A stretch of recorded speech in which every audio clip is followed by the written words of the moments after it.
Rajkot range cyber crime police મથકનું ગૃહ રાજ્યમંત્રી હર્ષ સંઘવીએ લોકાર્પણ કર્યું છે.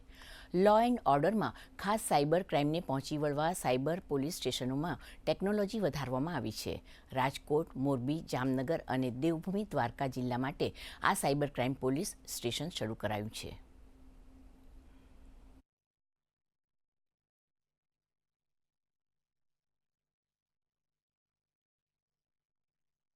ખાસ કરીને જામનગર, મોરબી, રાજકોટ ગ્રામ્ય અને દેવભૂમિ દ્વારકા આ 4 જિલ્લા માટે રેન્જ સાયબર ક્રાઇમનું એક ખૂબ જ મહત્વનું આજે પોલીસ સ્ટેશનનું ઓપનિંગ કરવામાં આવ્યું છે.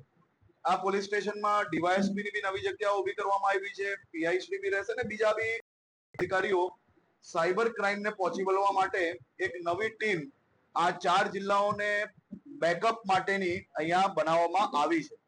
આજે રાજ્યના સિનિયર કેબિનેટ મંત્રી આદરણીય શ્રી રાઘવજીભાઈએ આ પોલીસ સ્ટેશનનું ઓપનિંગ કર્યું છે અને મને વિશ્વાસ છે કે આ પોલીસ સ્ટેશન થકી આવનારા દિવસોમાં ખૂબ મોટી સંખ્યામાં લોકોને વધુમાં વધુ ન્યાય મળશે.